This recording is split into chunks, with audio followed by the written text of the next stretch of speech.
Madame, Messieurs, bienvenue sur Gabon 24. Après 12 mois, nous y sommes, un moment très attendu, puisque durant près de 2 heures d'horloge, nous allons regarder dans le rétroviseur de l'année 2022, bien sûr, en décortiquant l'actualité et en l'analysant avec les experts et les chroniqueurs de Gabon 24. 2022 qui a été une année de grands basculements, notamment en Afrique de l'Ouest. Plusieurs régimes, vous le savez, ont été renversés, mais pas que. En Grande-Bretagne, la reine, The Queen, Elisabeth II, a tiré sa révérence. La Russie, elle, n'a pas hésité à déclarer la guerre à l'Ukraine.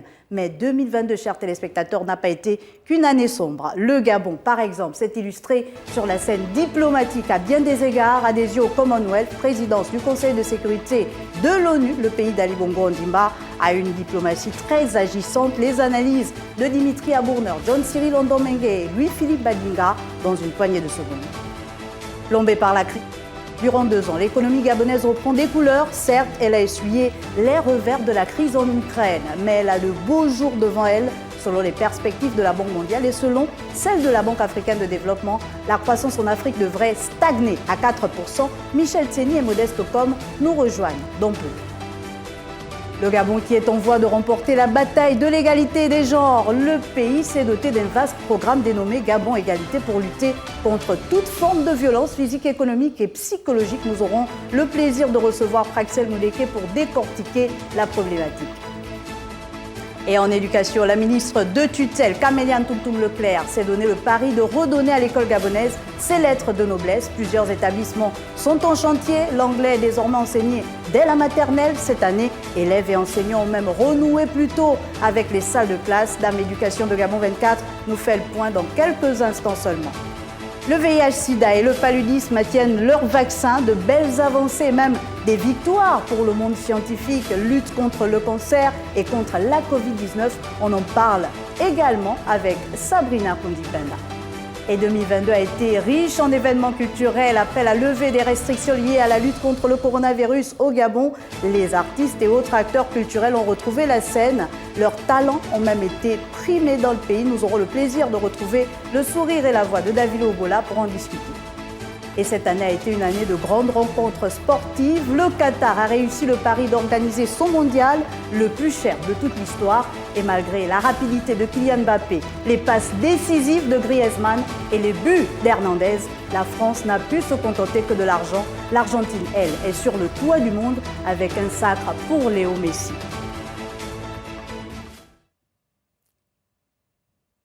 Voilà, mesdames et messieurs, un programme alléchant, des chroniqueurs, vous le savez, aussi percutants les uns que les autres. La rétro de l'actualité de l'année 2022, c'est parti.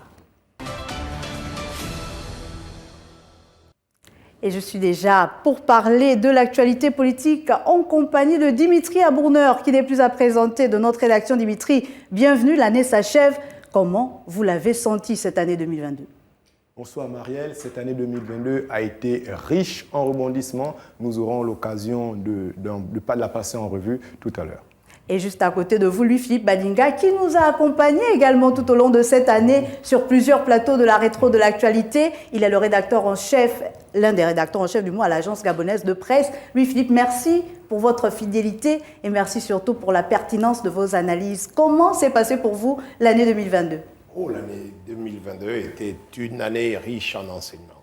Riche en enseignement et nous allons le retenir puisque nous allons commencer, messieurs, par le Gabon. Récemment, le week-end écoulé, du moins avant celui du début de l'année, il y a eu le 12e congrès du Parti démocratique gabonais, un congrès au cours duquel il y a eu plusieurs annonces, plusieurs motions de soutien pour la candidature d'Ali Bongo à briguer un prochain mandat. Il l'a dit, jamais 2 sans 3. Dans l'une de ses allocutions, notamment celle de clôture, je crois, les intentions d'Ali Bongo de briguer un énième mandat sont de plus en plus claires.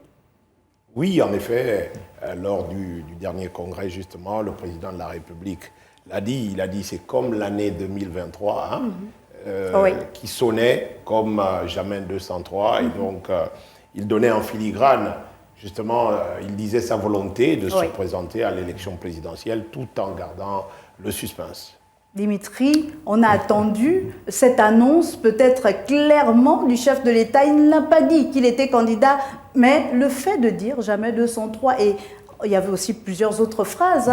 Oui, j'ai entendu vos motions de soutien. Oui, j'ai entendu, je ne suis pas sourd. ça laisse entendre qu'il pourra être candidat à cette élection de 2023. Bien sûr, Marianne, on pourrait dire que le président a peut-être présenté implicitement une volonté de candidature, mais surtout la phrase qui a pu être des plus significatives, oui. c'est la question qu'il a posée aux militantes et militants du Parti démocratique gabonais en réponse donc aux différentes motions de soutien appelant à sa candidature. Il leur a posé la question de savoir: est-ce que vous êtes prêts? Est-ce que vous êtes prêts? Donc on peut là tout de suite observer qu'il s'agit peut-être de préparation en interne au sein du parti, peut-être peser le pour et le contre, voir ce qu'il faut, comment tout mettre en œuvre pour une candidature éventuelle. Mais pour l'instant, bon, ça a été peut-être attendu par certains parce que nous étions sur place et d'aucuns parlaient d'un appel à la candidature, d'une annonce de candidature, mais rien n'a été fait. On a simplement pu constater que ce sont des appels, des motions de candidature, un discours du secrétaire général hautement dithyrambique envers le président du Parti démocratique gabonais qui l'a dit, qui a lancé qu'Ali Bongo Ondimba était le guide éclairé du Parti démocratique gabonais, plusieurs éloges à l'endroit du Parti démocratique gabonais, peut-être pour le convaincre de pouvoir se présenter à nouveau à un troisième mandat, mais Ali Bongo qui a gardé le suspense jusqu'à présent. En tout cas, nous étions dans une ambiance de militants, entre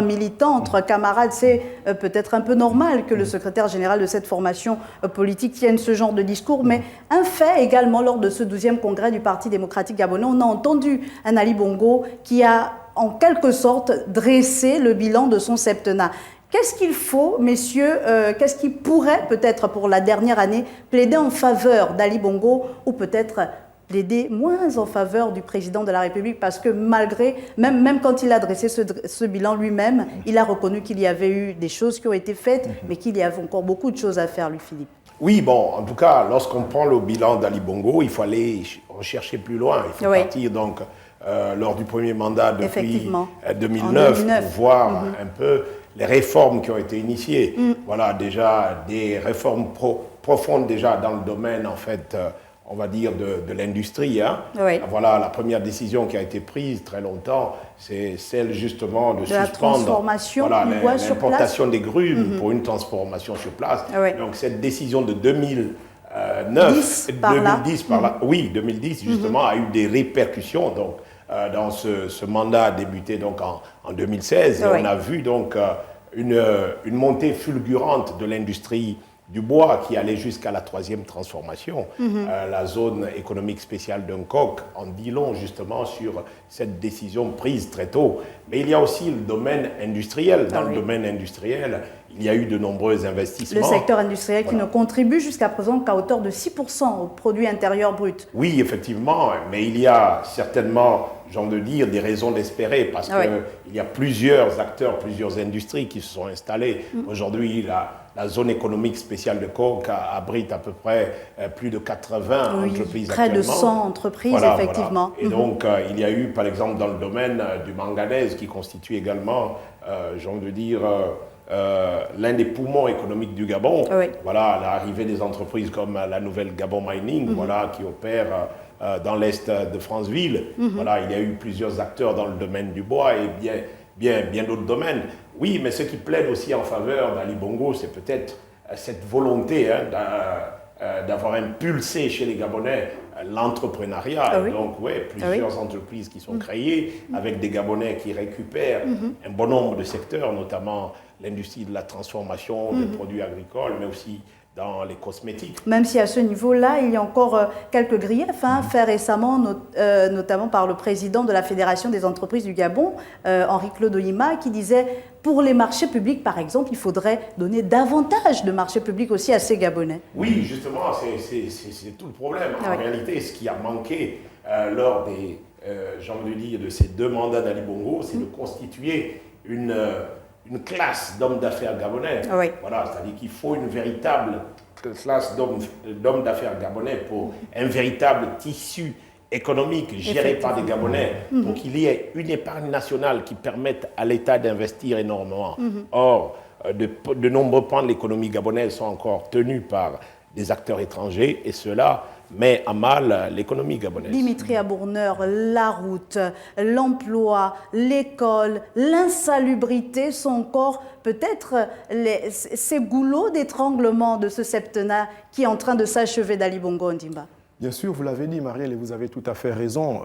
Quand on parle d'un bilan, il faut savoir qu'un bilan, aujourd'hui, on peut le dire clairement, il peut être mitigé. Oui. Mitigé parce qu'on a vu dans un premier septennat, Louis-Philippe vient de le rappeler, une grande ambition, celle de la transformation locale donc, d'un certain nombre de richesses, des matières premières. On l'a vu donc dans le bois, la transformation avec la zone économique de Coq qui porte des fruits aujourd'hui.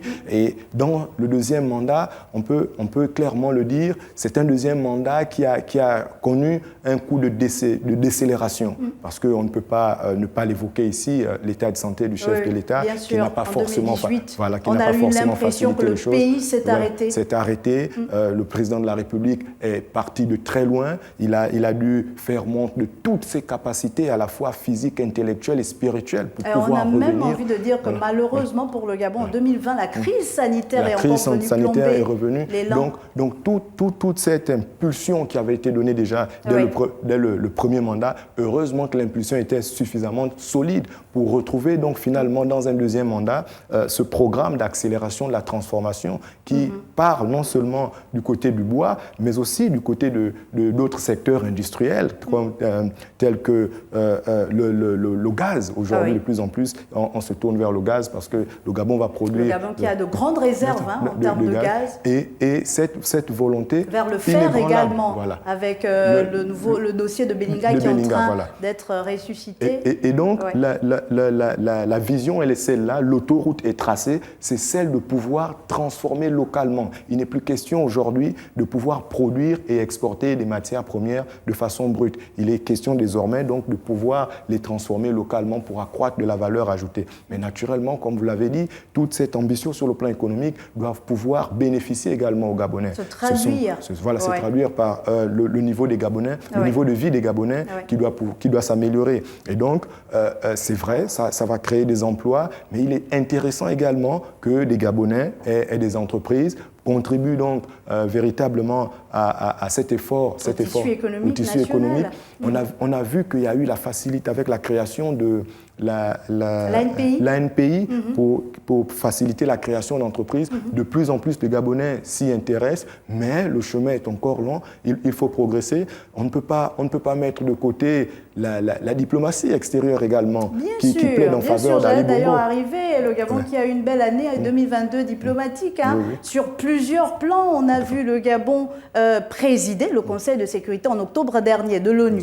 Peut-être, messieurs, pour revenir sur cette présidence-là, est-ce que finalement le Gabon a pu faire entendre sa voix à New York concernant les crises qui secouent le continent notamment? Marielle, le Gabon a particulièrement plaidé en faveur d'une problématique qui ne semble pas encore très claire, malheureusement pour les Occidentaux. C'est le lien entre changement climatique et conflit sur le continent. Vous savez, il y a une zone, on ne saura jamais le dire assez, qui est très instable. C'est la zone d'Afrique de l'Ouest, la zone sahélo-sahélienne, qui est une zone très instable. Plus d'insécurité également dans certaines zones, mais le Gabon, il n'y a pas eu que cette diplomatie. Lui, Philippe aura l'occasion de revenir sur cette présidence gabonaise à l'ONU d'ailleurs, avant de passer au Commonwealth aussi.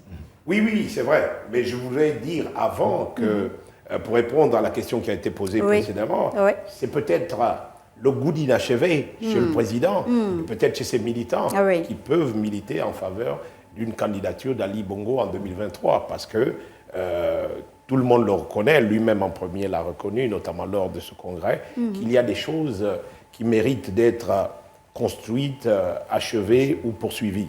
Et donc, pour revenir donc à la présidence gabonaise, il faut dire que le Gabon a toujours prôné une diplomatie de la paix. Voilà, et donc cette stratégie, elle n'a pas changé.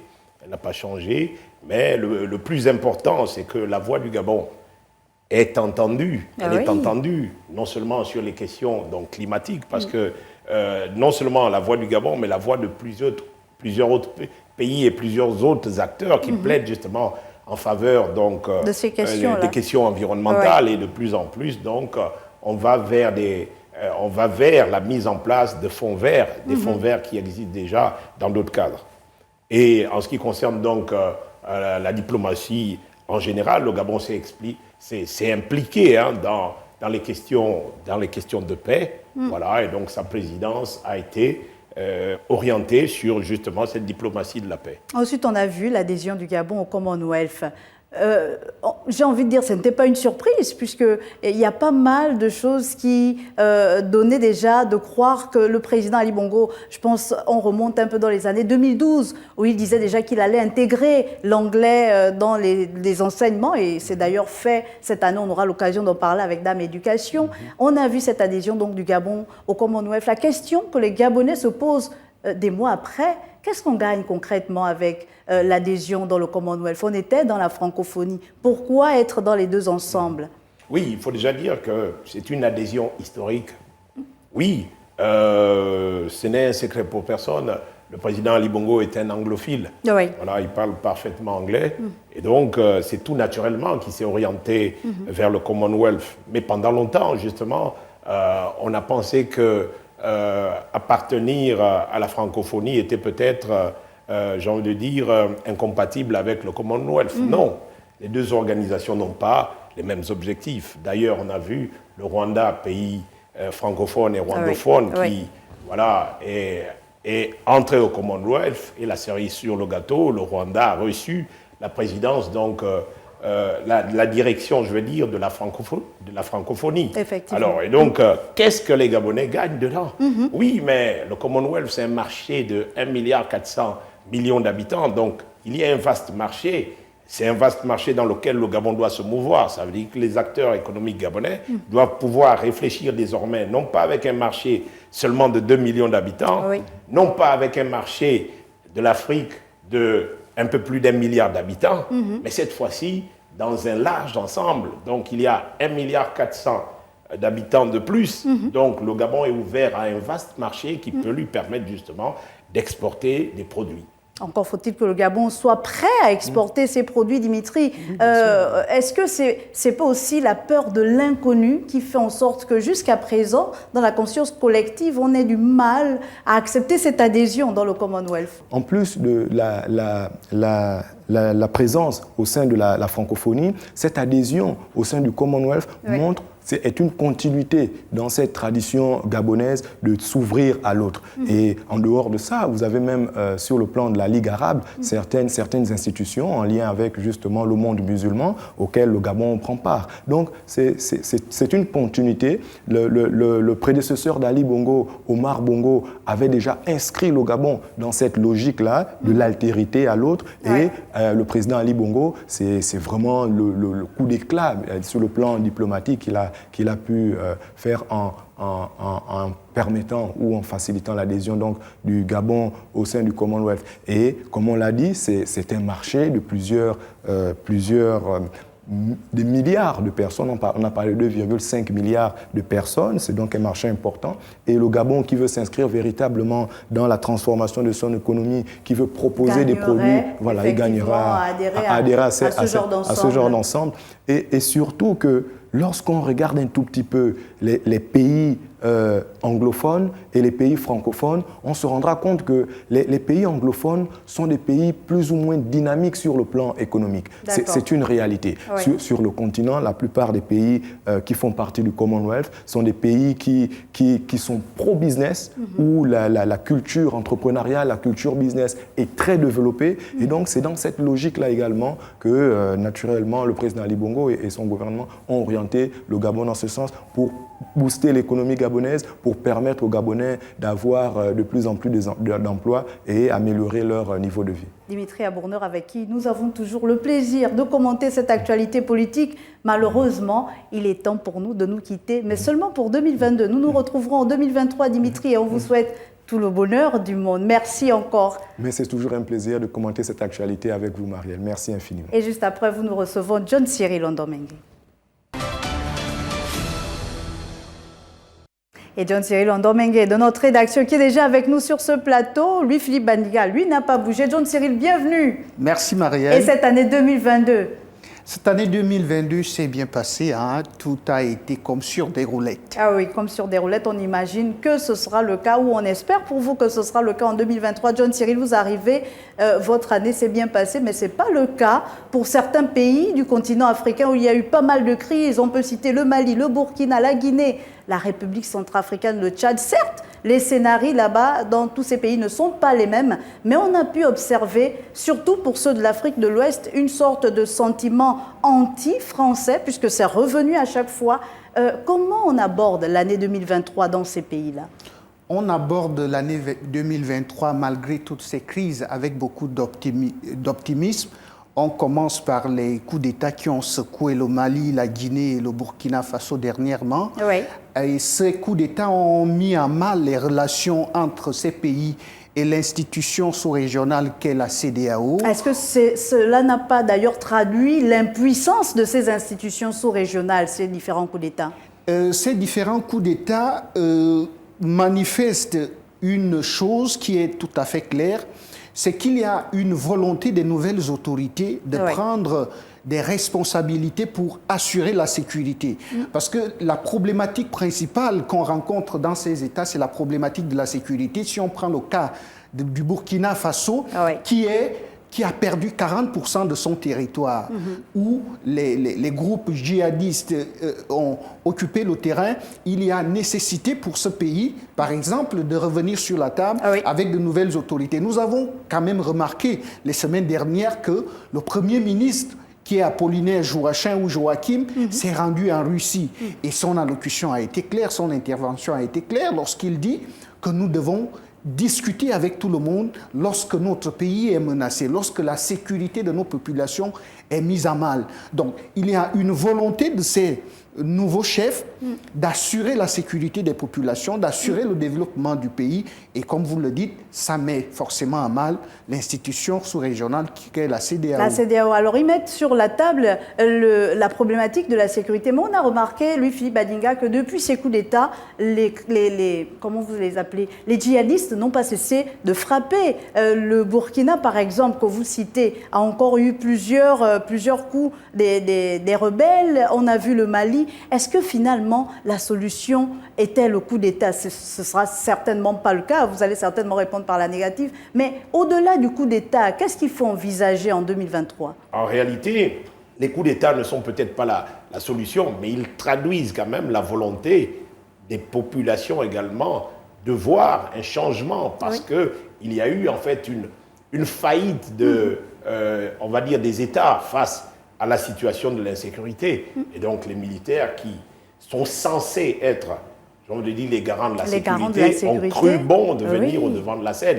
Mais malheureusement, ça n'arrête pas l'hémorragie, parce que dans le même temps, quand on prend le cas du Mali par exemple, le Mali ayant expulsé la France, donc le Mali n'a plus l'aide militaire non seulement de la France, mais des États européens qui s'étaient proposés donc dans le cadre non seulement de la force Barkhane pour la France, mais également dans la force Takuba, qui avait l'ambition justement d'enrayer cette avancée des djihadistes. Mais le constat est que même avec la présence française et des États européens, ça ne dissuadait pas. Ça ne dissuadait pas justement ces forces djihadistes, d'où le ras-le-bol des populations et aussi des militaires. Est-ce qu'il y a une stratégie pour que les coups d'État s'arrêtent, peut-être au niveau de ces trois pays, pour que d'autres pays ne prennent pas le relais? Parce que durant l'année, on titillait déjà un peu certains pays qui étaient voisins de ces trois pays-là, Burkina, Mali et Guinée. Est-ce qu'il y a possibilité d'arrêter cette hémorragie de coups d'État? Est-ce qu'il y a possibilité de trouver des stratégies qui permettent véritablement à ces populations de trouver finalement gain de cause et de revenir à cette sécurité qu'ils réclament tant? Effectivement, il y a des stratégies. Lorsque vous regardez l'évolution de la situation actuelle, lorsque vous analysez le narratif de ces nouvelles autorités, vous allez vous rendre compte qu'avant, il n'y avait pas possibilité de négocier avec les djihadistes, avec les terroristes.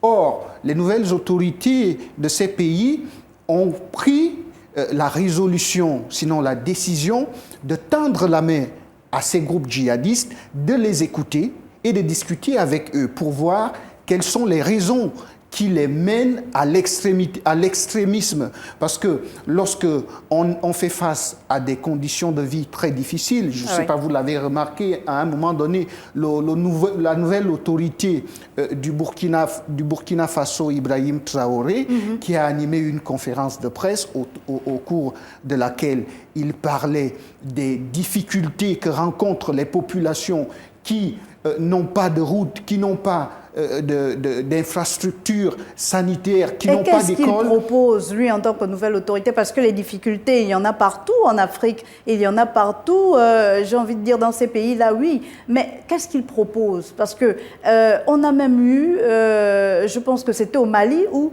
il y avait ce bras de fer entre la CEDEAO et le Mali par rapport à la durée de la transition. On a l'impression que ces autorités, quand elles arrivent, elles sont plus intéressées à durer au pouvoir qu'à régler véritablement les problèmes qu'elle dénonce. Mais tout cela s'explique parce que lorsque vous héritez d'un pays qui n'a pas d'assises sur le plan démocratique, il faut jeter les bases d'une démocratie qui sera forte, qui sera efficace. Alors, tout cela, ça prend du temps. Pour élaborer ces stratégies, ça prend du temps. Pour les mettre à exécution, ça prend du temps. Il faut discuter avec les populations, il faut discuter avec les groupes armés, il faut aussi discuter avec la classe politique. Ça veut dire qu'il y a une certaine opposition qui est là, mais avec laquelle il faut discuter. Si on prend par exemple le cas du Tchad, on a assisté au dialogue et d'ailleurs, est-ce que ce dialogue n'était pas une sorte de camouflet finalement? Peut-être pas. Pourquoi? Parce que lorsqu'on regarde les conclusions de ce dialogue, on se rend compte que il y a eu, par exemple, deux temps forts. C'est d'abord le président de la transition, Mahamat Idriss Déby, qui a été reconduit avec la possibilité de se présenter aux prochaines élections. Mais il n'y a pas que ça. On a également eu la nomination du Premier ministre, qui n'est nullement autre que... Saleh Kebzabo. Lorsqu'on sait que c'est un poids lourd de la politique tchadienne, de l'opposition qui a finalement décidé de rejoindre l'équipe directrice de la transition, c'est une façon de dire qu'on a la possibilité. Au-delà des défis de démocratie, au-delà des défis de développement, on a l'obligation de s'asseoir et de discuter ensemble. Et tout cela, ça prend du temps. Mesdames, messieurs, j'ai envie de dire, messieurs, excusez-moi, nous allons refermer cette première partie. On ne se quitte pas, on revient juste derrière pour continuer de parler de politique, mais également d'économie et peut-être de société, juste après cette transition.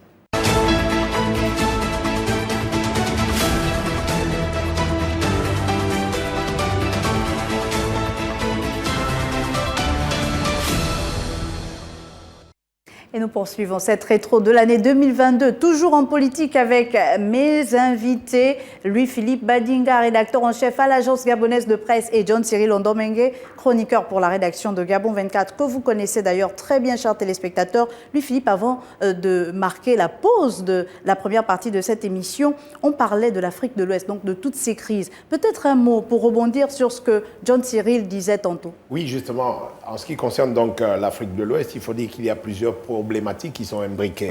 Voilà, et donc pour régler les problèmes dans cette région, il faut tenir compte des différentes problématiques. La première problématique, c'est celle donc du djihadisme, voilà, qui a commencé, on va dire, non seulement avec des groupes djihadistes donc d'Algérie, voilà, qui ensuite sont rentrés au Mali, mais ensuite il y a eu la problématique donc Boko Haram qui a balayé non seulement le Nigeria, donc le Niger, le Tchad et un peu tous les autres pays. Donc pour régler ces problèmes, il faut déjà identifier celui de l'absence d'État dans un certain nombre de zones et des zones qui sont désolées, donc des zones où l'État n'a pas suffisamment investi. Parce que qui sont les djihadistes? Les djihadistes, c'est justement des jeunes désœuvrés de ces régions-là qui jadis pratiquaient de l'agriculture ou de l'élevage, mais comme il y a la problématique, donc la question climatique, le climat est de plus en plus aride, donc ces jeunes vont facilement vers ceux qui leur donnent de l'argent, de la nourriture, donc les djihadistes. L'autre problème, c'est celui donc de la puissance tutélaire qui était là, la France. Voilà, donc la France n'a pas apporté suffisamment de développement, c'est-à-dire dans les relations avec les États, n'a pas apporté suffisamment de développement. On pouvait d'ailleurs l'entendre du Premier ministre malien à la tribune de l'ONU qui faisait le bilan un peu de cette force Barkhane au Mali. Et donc, il y a des acteurs qui pensent que d'autres acteurs peuvent rentrer dans le jeu. C'est pour cela qu'on a vu donc l'intrusion de la Russie donc, dans cette région, en commençant par le Mali. Le Mali avec Wagner. Voilà, avec la force Wagner. Et ça fait école. Désormais, le Burkina est sur la même danse. La RCA. Et, voilà. Et l'autre problématique, justement, c'est celle de la démocratie. Si pour le Mali, la question semblait être réglée depuis, on va dire, les années 90, mais malheureusement, les militaires sont arrivés successivement. Il y a eu des coups d'État en coups d'État. Donc l'État s'est quasiment effondré. Mais dans le cas du Burkina Faso, c'est une dictature, donc celle de Blaise Compaoré, qui a duré très longtemps et qui, j'ai envie de dire, a achevé la structuration de l'État donc, dans cette zone. Donc, pour régler toutes ces problématiques, il faut les prendre une à une. Une à une. Donc, c'est apporter du développement dans les zones et c'est, semble-t-il, ce que le nouvel homme fort de Burkina Faso, donc le capitaine Traoré, essaie de faire, mais malheureusement avec des moyens modestes. Parmi toutes ces crises qui ont secoué le continent, messieurs, il y a eu celle entre la République démocratique du Congo et le Rwanda. Je n'ai pas envie de dire il y a eu, parce qu'elle existe toujours. Il y a de la tension dans l'air quand on est entre Kinshasa et Kigali. On a assisté récemment à des pourparlers, à des accords même qui demandaient au M23 de se retirer. Le M23, donc, qui sont les rebelles, qui ont refusé de se retirer et qui récemment ont accepté de se retirer quand même d'une certaine partie du Nord Kivu. Messieurs, votre lecture sur la question. Louis-Philippe. Oui, bon, en tout cas, en ce qui concerne la RDC, il faut déjà rappeler que c'est le pays en Afrique qui a le plus souffert des guerres.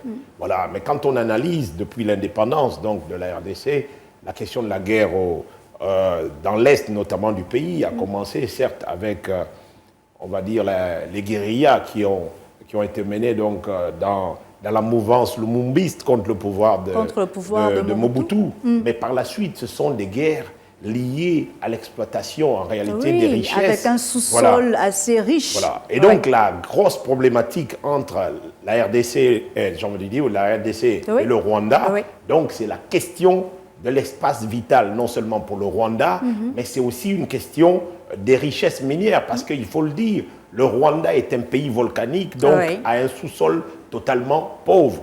Voilà, donc ce qui fait que le Rwanda aura tendance à vouloir récupérer l'Est de la RDC en s'appuyant sur la question ethnique, parce qu'il faut reconnaître qu'à l'Est donc, du Congo, dans les zones du Kivu, vous avez des populations Tutsis voilà, qui sont là. L'autre question que le Rwanda met en avant, c'est la question donc de ce qu'on appelait à l'époque des Interamwe. Donc c'est Hutus qui ont mené donc, le génocide et qui se sont réfugiés donc, dans l'Est de la RDC. Voilà. Et donc c'est justement le prétexte qu'utilise souvent le Rwanda pour pouvoir attaquer cette région. C'est celle-là un peu la problématique. Mais Kigali qui n'a jamais accepté, qu'ils étaient d'ailleurs derrière les rebelles du M23, accusés à maintes reprises par la RDC et même aujourd'hui la France qui a pris position pour la République démocratique du Congo, John Cyril. Oui, c'est tout à fait clair que la RDC a toujours fait porter le chapeau au Rwanda voisin quand il s'agit du soutien au mouvement rebelle M23.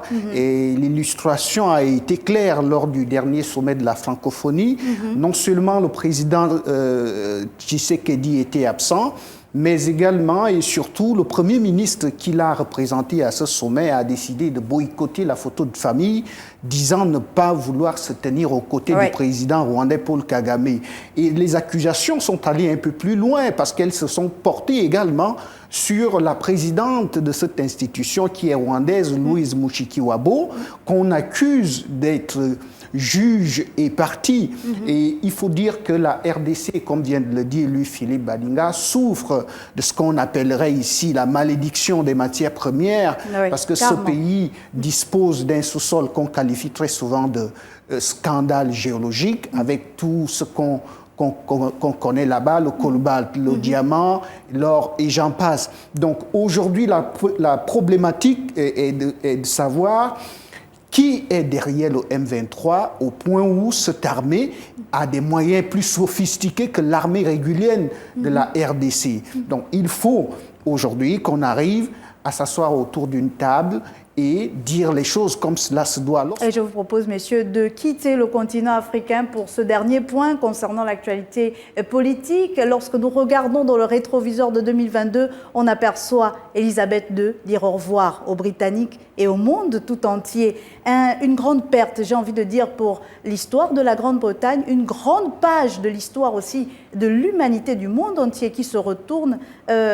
Comment il faut envisager l'après-Elisabeth II, après 70 ans de règne, messieurs? L'après-Elisabeth sera certainement différente. Oui. Je n'ai pas envie de dire difficile ou dur. J'aime bien le mot différent. Voilà, parce que celui qui lui a succédé, le prince Charles III, a grandi aux côtés de sa mère pendant un règne qui a duré 70 ans. La reine Elisabeth avait un idéal, c'était celui du Commonwealth. Elle voulait entretenir des mêmes rapports avec tous les gouvernements, tous les États qui étaient sous sa couronne. Oui. Et pendant son règne, on a vu la hauteur d'esprit, la hauteur de femme d'État qui ne se prononçait qu'à des occasions assez solennelles. Aujourd'hui, la Grande-Bretagne et le monde du Commonwealth sont en pleurs quant à la disparition et au départ de cette dame d'État. C'est votre lecture, Louis-Philippe Badinga? Oui, bon, en réalité, il faut dire que la reine Elisabeth a été très séduisante parce qu'elle a commencé son règne très jeune et elle a passé quand même 2 siècles. Hein, oui. On va dire, elle a connu le 20e et le 21e siècle. Voilà. Et donc, elle a réussi avec le Commonwealth. Elle a connu une guerre mondiale. Voilà. Avec le Commonwealth, elle a réussi j'ai envie de dire, d'améliorer les rapports entre l'ancienne puissance colonisatrice voilà, et les pays colonisés. Et ils sont d'ailleurs allés au-delà en ouvrant donc le Commonwealth aux pays qui n'ont pas été colonisés par la Grande-Bretagne. Oui, c'est une grande perte. Et donc le plus grand défi reste justement sa succession. Parce qu'en réalité, si la reine était dans les cœurs des Anglais et des cœurs des autres États qui sont sous la couronne, ce n'est pas le cas pour le prince Charles III, qui malheureusement voilà, arrive assez tard justement au trône. Et peut-être que la figure féminine d'Élisabeth était plus angélique que celle d'un... Et plus accessible. Voilà, plus accessible, voilà, que celle de son fils Charles. Et donc malheureusement, tout le défi est de voir comment le Commonwealth va survivre justement à la mort d'Élisabeth. En tout cas, autant de défis pour le Commonwealth, pour la Grande-Bretagne et pour d'autres pays qui étaient très attachés à la couronne. Merci beaucoup, John Cyril Ondomengue. Merci pour la pertinence de vos analyses. Nous vous souhaitons tout le bonheur pour 2023 et on espère d'ailleurs vous revoir sur ce plateau de la rétro de l'actualité. Merci Marielle, c'est un plaisir. Et nous nous retrouvons très vite pour parler d'économie avec des dames maintenant. On parle d'économie pour la suite de cette récap de l'actualité de l'année 2022. Louis-Philippe Badinga est toujours avec moi sur ce plateau. Elle nous a rejoint, Michel Tseni, en beauté pour amorcer l'année 2023. Bienvenue. Je n'ose pas vous demander comment a été l'année 2022, puisqu'on va le voir en économie, elle a été assez particulière. On a connu la crise en Ukraine et qui nous a fait découvrir d'ailleurs que l'Ukraine était le grenier du monde. Puisqu'il y a eu toutes ces crises alimentaires par la suite avec la flambée des prix de la farine de blé, par exemple, qui a eu des conséquences, cette flambée de prix, sur la baguette de pain au niveau du Gabon. On n'est pas passé à côté de la crise. Est-ce qu'on a pu régler la question? Est-ce qu'il ne fallait pas, à ce moment-là, oui, est-ce qu'il ne faut pas envisager des alternatives aussi à la farine de blé? Effectivement, Marielle Biogou, avant de songer aux alternatives, il va d'abord falloir faire comme un diagnostic, poser un diagnostic. Qu'est-ce que nous avons? Qu'est-ce que nous produisons? Au niveau du Gabon, nous n'avons pas encore atteint l'autosuffisance alimentaire. On produit quand même un peu le manioc. On produit quand même le manioc.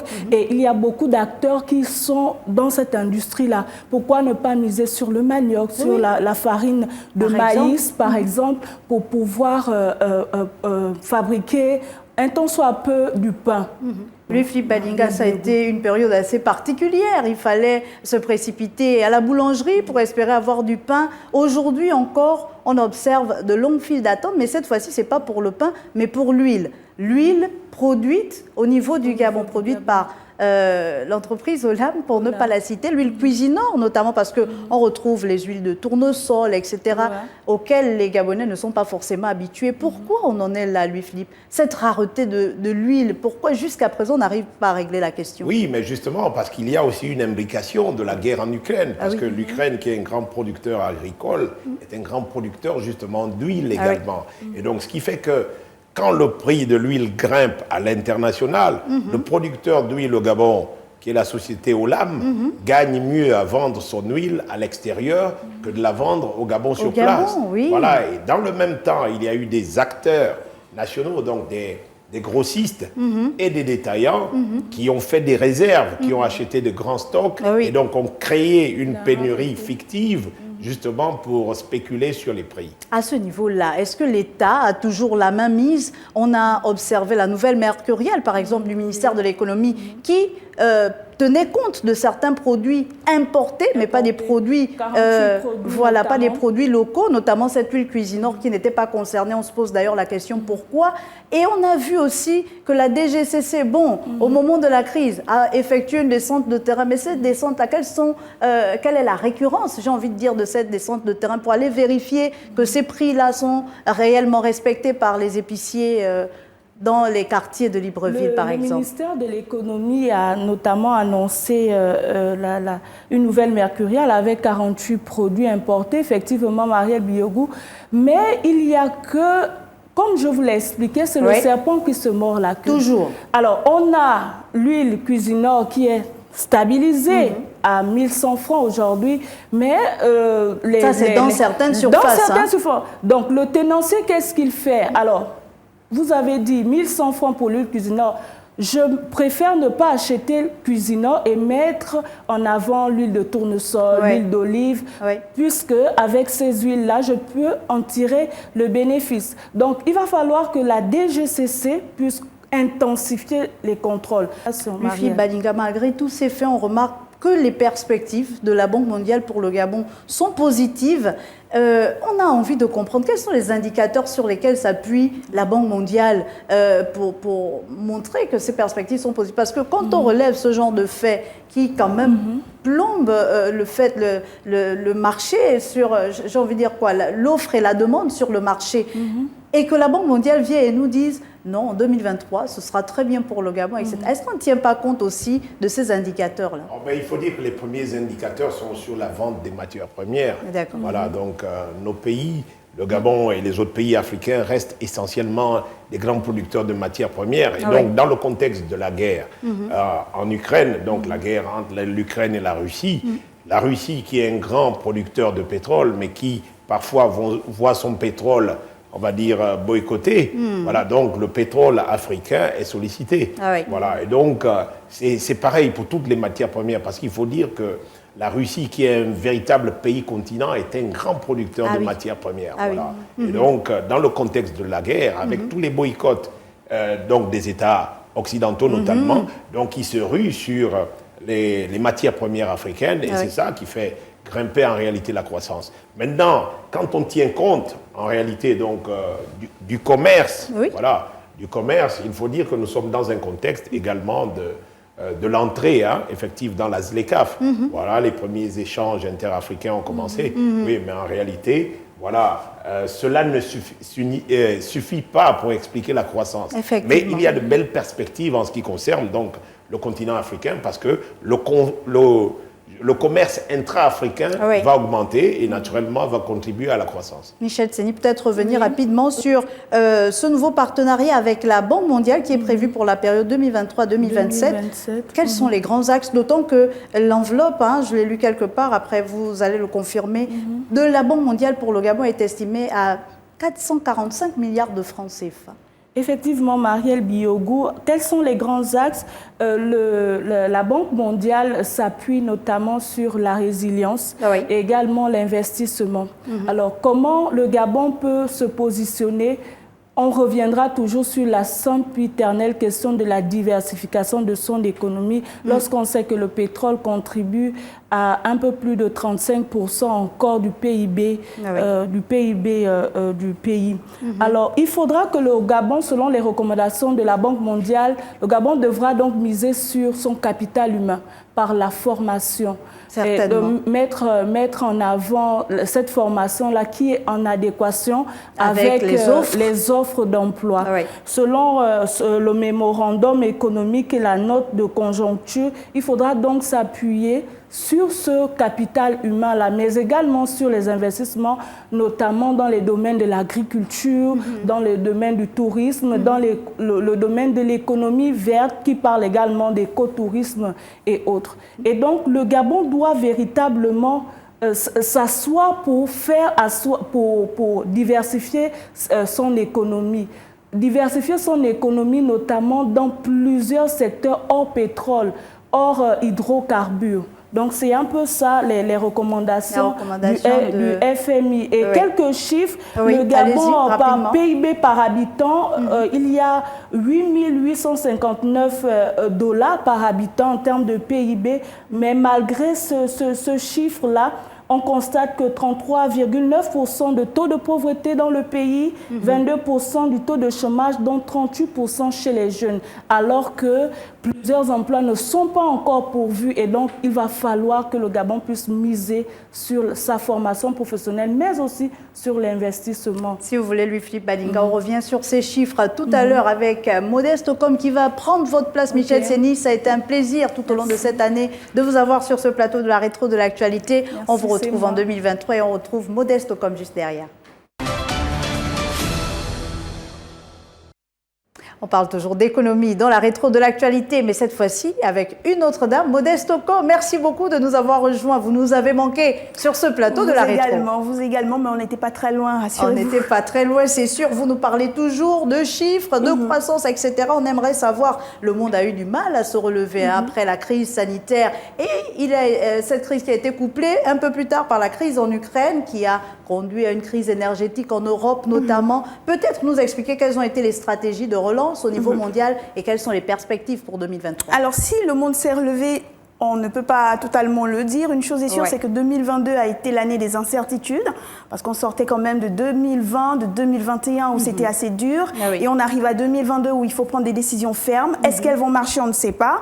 Mais on sait par exemple que les banques centrales, différentes banques centrales, ont décidé de prendre le taureau par les cornes en relevant par exemple le taux d'intérêt pour aider le gouvernement à essayer de maîtriser l'inflation. Vous le savez aujourd'hui, tout coûte cher, Marielle. Ce n'est pas seulement l'énergie, les vêtements, les puces automobiles, tout coûte cher et c'est ce que l'on appelle l'inflation. Et les banques centrales qui se tiennent auprès des gouvernements se sont dit, c'est peut-être dur, mais il faut tenir comme ça pour aider un tout petit peu. Et puis à côté, le monde a quand même fait face à des taux, des chiffres qui ont fait suer un peu les gouvernements, avec l'OCDE qui revient sur 2,2% de croissance. On a la Banque mondiale qui, elle aussi, n'est pas très loin de ce chiffre-là. Le Fonds monétaire international pour parler de récession. On nous dit qu'en 2023, il faudra faire attention à la récession dans le monde. Elle sera là, la récession. Il faut toujours rappeler les terminologies qui est ce ralentissement pendant 2 années successives du PIB. Donc, le monde a pris des décisions fermes. Les gouvernements ont dû restructurer leur politique budgétaire. C'était dur, c'était serré. Les populations l'ont ressenti à travers le panier de la ménagère, mais on n'avait pas beaucoup de choix. Et donc, on avait on a ce grand impact-là, mais c'est vraiment cette crise sanitaire qui a cristallisé tout ce qui avait déjà été fait pendant de longues années, quand on sortait de la crise économique de 2008-2009, il y avait déjà de belles avancées avec le pétrole, avec l'agriculture, avec les produits alimentaires à travers le monde de l'industrie alimentaire. Et là, tout s'est ébranlé. La crise en Ukraine, vous l'avez dit, qui est venue renforcer cette fragilité-là. Donc, c'était vraiment, 2022 était l'année des incertitudes où on disait, est-ce que ça va marcher? Mais on n'a pas de choix, on doit le faire. Le plus important était quand même les stratégies de communication de la part des gouvernements, mais également des institutions internationales qui n'ont pas manqué de rassurer les populations. On embrayait déjà un peu avec la ZLECAf. On imagine, Louis-Philippe Badinga, qu'en 2023, ça y est, ce marché va démarrer parce qu'on l'a annoncé en 2021. On espérait qu'en 2022, ils prennent forme. Mais jusqu'à présent, ça piétine quand même un peu. Oui, en réalité, la ZLECAf est déjà en marche. Ah oui. Il y a déjà des premières exportations et donc importations des produits de nombreux acteurs économiques. Mais je voulais revenir un peu sur la question justement du chômage. Oui, voilà, pour dire et de la croissance. Voilà, on se focalise beaucoup sur le chômage. Mais en réalité, il faut peut-être repenser aussi c'est quoi le travail. Parce qu'en réalité, dans nos sociétés africaines, notamment au Gabon, quand quelqu'un va à la plantation, plante, si on lui demande s'il a du travail, lui, il n'a pas de travail. Oui. Donc le travail est conçu comme le fait d'aller dans un bureau, travailler, attendre un salaire, de l'État. Voilà, à la fin du mois. Et donc il faut redéfinir la notion de travail et il faut l'inculquer donc aux Gabonais pour dire de le dire. Voilà, le travail, ce n'est pas seulement aller au bureau, mais c'est aussi vendre des fruits. Voilà, c'est vendre des fruits. Aujourd'hui, il y a un secteur, un véritable portail, un boulevard qui est celui d'Internet, donc avec le e-commerce et le commerce en ligne. Et donc, on a vu, par exemple, pendant la période donc, de Covid, comment ce secteur-là a grimpé, a très vite grimpé. Et on a vu chez les acteurs culturels, par exemple, que la nouvelle génération était plus prompte à se mouvoir donc, sur les réseaux sociaux, sur ces Internet. Autoroutes donc, du commerce désormais, donc les nouvelles routes du commerce qui passent aussi par Internet. Voilà. Et donc, ces nouvelles routes vont nous permettre également justement d'aller dans la ZLECAf. La ZLECAf, ce ne sera pas seulement les infrastructures donc, routières, ferroviaires, aériennes et maritimes, mais c'est également donc, le e-commerce, c'est également le commerce en ligne. Peut-être pour terminer avec vous, Modeste Okom, comment l'Afrique compte se positionner pour 2023? Déjà, comment elle a vécu son année 2022 et comment elle se positionne pour 2023 avec tout ce que vous avez relevé? Si le monde est ébranlé, si l'Occident, les grands États, la France, la Grande-Bretagne, les États-Unis sont ébranlés, est-ce que ce n'est pas aussi un boulevard pour le continent africain pour se positionner? C'est le boulevard, Marielle, et c'est le temps, comme on disait il y a encore quelques années. Parce que l'Afrique a été mise devant ses responsabilités. On ne va pas dire devant son échec, mais peut-être devant sa paresse, sa lourde paresse. Les différentes crises que l'on endure depuis quelques années déjà ont montré à l'Afrique que malgré le fait qu'elle se targue sur le toit du monde, qu'elle a des ressources naturelles importantes, elle est encore très loin derrière. Parce que l'industrialisation n'est pas en place, parce que la ZLECAf a eu du mal à démarrer, parce que les jeunes qui sont la force du continent ne sont pas prises en compte, parce que les femmes aujourd'hui se battent encore pour qu'elles soient incluses dans certaines décisions, parce que l'économie informelle qui a fait toutes ses preuves pendant la pandémie de la Covid-19, on n'arrive pas encore à la réglementer, on ne comprend pas très bien où elle se situe. Donc il y a un ensemble de réalités qui ont fait en sorte que l'Afrique n'ait pas de choix et qu'elle se dise oui, là c'est le temps. Et puis l'Afrique s'est dit bon, il n'y a pas de souci, on me met devant mes responsabilités, je vais miser alors sur des chantiers urgents tels que l'industrialisation. Pourquoi pas? Vous le savez, récemment les chefs d'État se sont réunis sous l'égide des nations de l'Union africaine pour un sommet sur l'industrialisation où la zone de libre-échange continentale africaine était au centre des échanges pour essayer de trouver des solutions pour vraiment mettre en avant le secteur de l'industrialisation. Parce que là, comme je vous le disais, Marielle, l'Afrique sur le toit du monde n'a qu'une valeur ajoutée de 2% en termes de production manufacturière. Et c'est peu. Allez, l'Afrique se dit, il faut aussi maintenant penser à nourrir ma population. L'autosuffisance alimentaire est criarde. En Afrique, on a 70% des Africains qui travaillent dans l'agriculture, mais Marielle, on a encore des centaines de millions de personnes qui meurent de faim, alors que l'Afrique a le potentiel pour nourrir le monde entier. Et ça, les institutions internationales le reconnaissent. La Banque africaine de développement le crie à chaque fois dans ses rapports. Et l'Afrique se dit, oui, aujourd'hui on parle de réchauffement climatique. Je suis celle qui pollue le plus et malheureusement le moins, pardon. J'ai failli faire une bourde. Donc je suis celle qui pollue le moins, mais je suis celle qui subit le plus les effets du changement climatique. Donc en attendant que les décisions prises pendant les grands sommets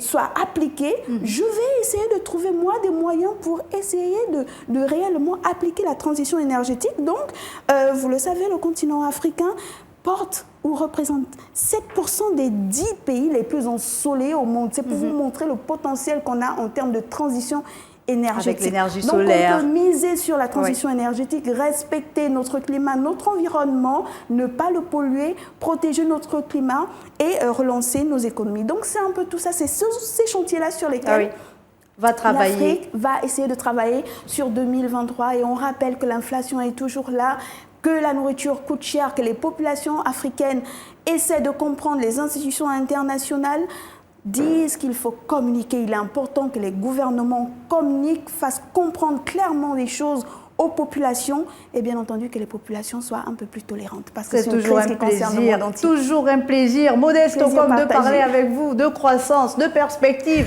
Vous avez le sourire, vous donnez le sourire et peut-être le sourire de l'espoir pour le continent africain qui en a besoin de cet espoir et qui a besoin qu'on lui dise que c'est possible, que l'Afrique peut se prendre en main. Merci beaucoup, Modeste Okom, pour cette belle année économique et bonne et heureuse année à vous également.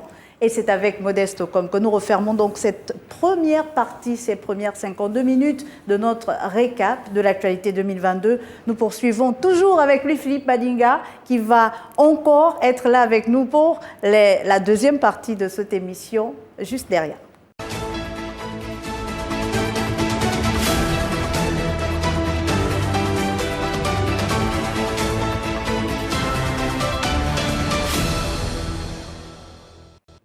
Nous sommes toujours dans le cadre de la rétro de l'actualité de l'année 2022. Elle nous a rejoint, Madame Justice Praxel Moudeke.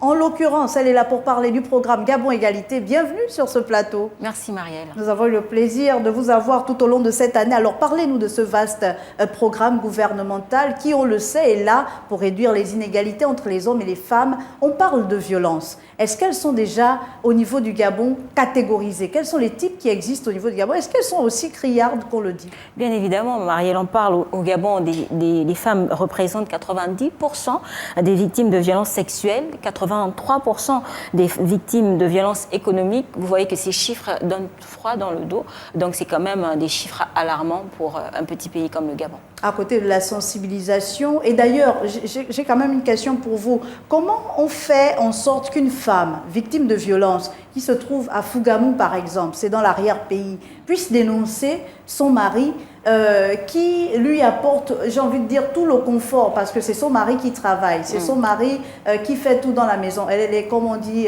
femme au foyer. Comment cette femme-là arrive à dénoncer? Est-ce qu'il y a des stratégies pour faire sortir ces personnes qui hésitent encore à dénoncer leur mari ou peut-être les personnes qui leur font subir ces violences? Bien évidemment, Marielle. Le 24 novembre dernier, on a mis en place, on a fait le lancement de la maison d'accueil, le centre d'accueil Gabon Égalité, qui est là pour justement accueillir ces personnes, ces victimes de violences, pas seulement les femmes, il y a aussi les hommes qui sont victimes de violences et les enfants. Puisqu'on parle de violences économiques aussi. Voilà, donc que ça soit à Port-Gentil, que ça soit à Lambaréné ou bien à Fougamou, il y a des relais. Je pense que les autorités, les différentes localités sont là pour transmettre les différents dossiers qui sont ici, remontés à Libreville, pour justement une meilleure prise en charge pour ces personnes victimes de violences. On fait beaucoup de tapage sur la sensibilisation. Oui, il faut dénoncer. On a même un numéro vert, le 1404.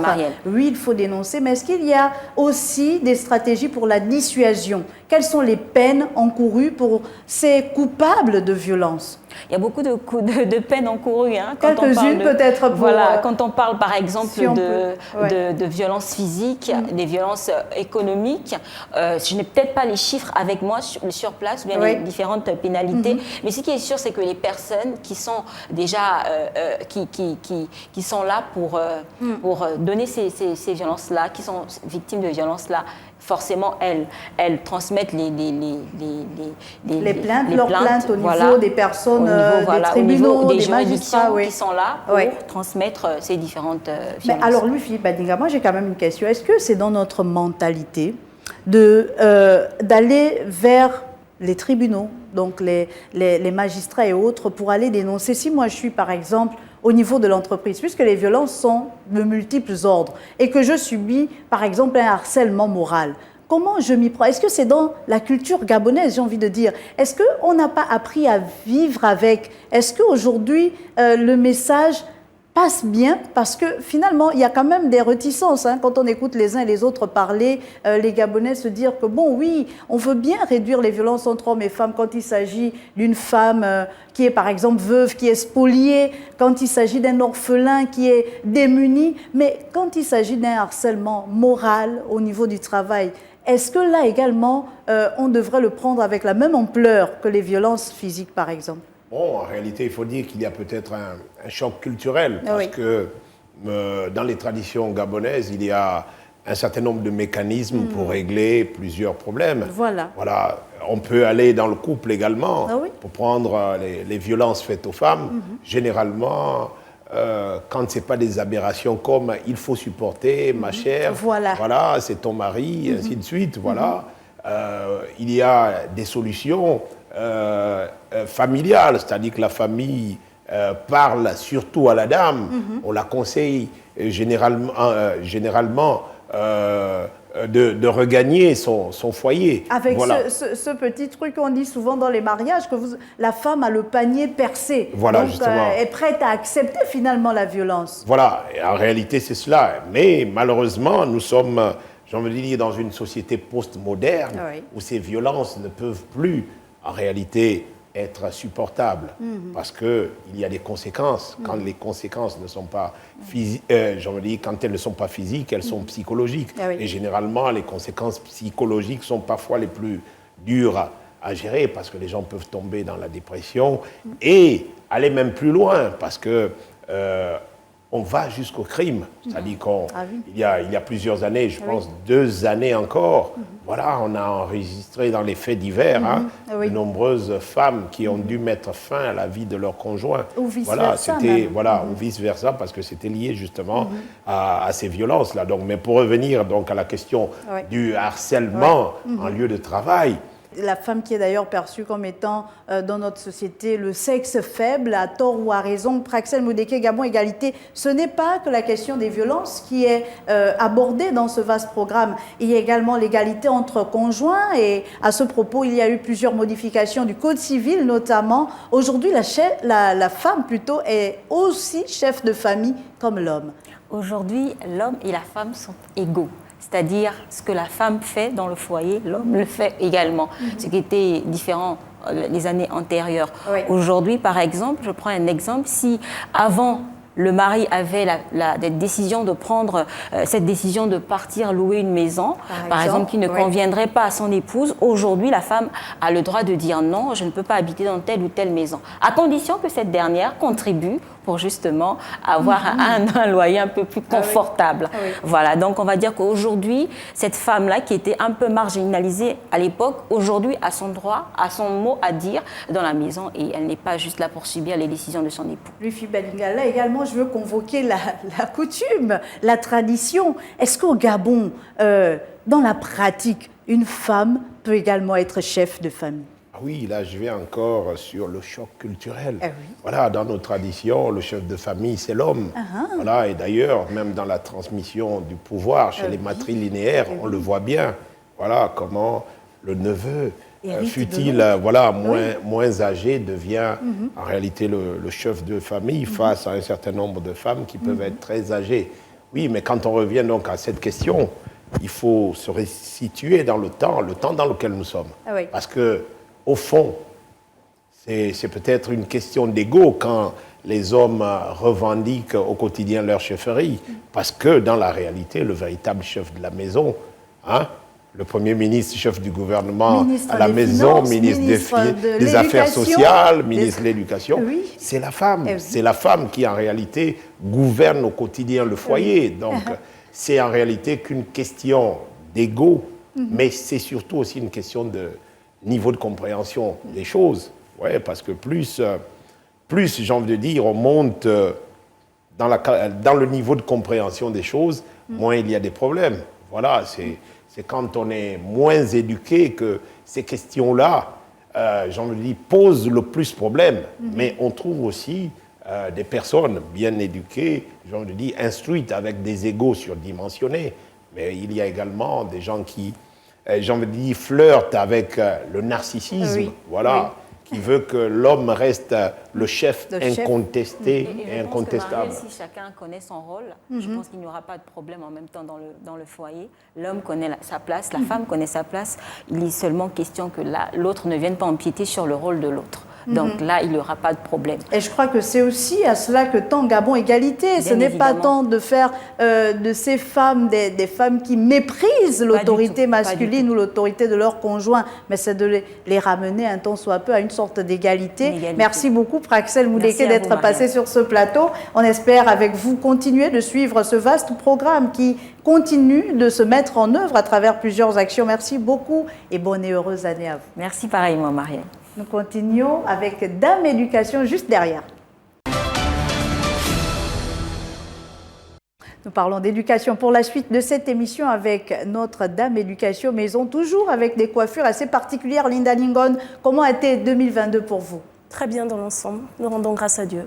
On le voit avec Louis-Philippe Badinga, ses coiffures toujours assez atypiques. Mais moi, je les aime. Ah oui. C'est très africaine. Oui. Et même d'ailleurs, certains téléspectateurs, on ne parlera pas trop de votre coiffure, mais plutôt, on parlait déjà, Louis-Philippe Badinga, avec Praxel Moudeke de violence. Là, cette fois-ci, nous sommes dans l'éducation, dans le secteur de l'éducation, en milieu scolaire. Il y a également ces violences prises en compte par le programme Gabon Égalité. Est-ce qu'aujourd'hui, on peut dire, Louis-Philippe Badinga, qu'il y a des inégalités aussi au niveau du jeune garçon et de la jeune fille à l'école au Gabon? Oui, bon, il faut déjà dire que par rapport aux années précédentes, l'école était un cadre vertueux. Oui, l'école malheureusement est devenue de plus en plus un cadre vicieux. Voilà, on peut même dire que l'école fait peur aujourd'hui. Voilà, elle fait peur parce qu'on tue à l'école. Voilà, et on fait toutes sortes de vices à l'école. Et donc, c'est devenu un cadre dangereux. Voilà, mais en réalité, pour restituer les choses, c'est que quand on prend le cas du Gabon, le Gabon ne se situe pas toujours, j'ai envie de dire, dans le même constat qu'un certain nombre de pays africains, parce qu'il faut dire que très tôt, depuis avant même les indépendances, les jeunes filles et les jeunes garçons allaient d'emblée à l'école. Oui. Il y a quand même eu cette petite parenthèse avec la loi Nzouba qui a voulu être instaurée, mais qui malheureusement a été, voilà. Oui, donc en réalité, il n'y a pas de grande discrimination. C'est vrai que les hommes sont ce qu'ils sont, ils voudront certainement établir des déséquilibres. Mais pour revenir donc à cette égalité homme-femme, il suffit d'observer en entreprise, à diplôme égal, salaire égal. Voilà, ce n'est pas le cas en Occident. Par exemple. En France, aux États-Unis, où les femmes doivent batailler pour avoir les mêmes salaires que les hommes. Vous voyez, donc, c'est une réalité qui On a été assez avant-gardiste sur ces questions. Oui, justement, le Gabon a été assez avant-gardiste. Mais cela n'élude pas donc des violences en milieu scolaire. Et ces dernières années, malheureusement, on a enregistré de nombreux faits divers, qui sont allés jusqu'à l'homicide. Voilà. Louis-Philippe le dit, Linda Ningon, harcèlement, placement, bagarre. Quelles sont finalement les stratégies pour stopper l'hémorragie des violences en milieu scolaire? Alors la première stratégie, je pense, elle repose sur la loi. Le procureur s'est prononcé et désormais, tous ceux qui seront auteurs de harcèlement ou de bagarre en milieu scolaire courent une pénalité de 5 ans d'emprisonnement et avec pour interdiction de participer aux différents examens de fin d'année. Ça, c'est pour les élèves. Mais est-ce qu'il y a également des sanctions pour les enseignants qui seraient coupables de harcèlement?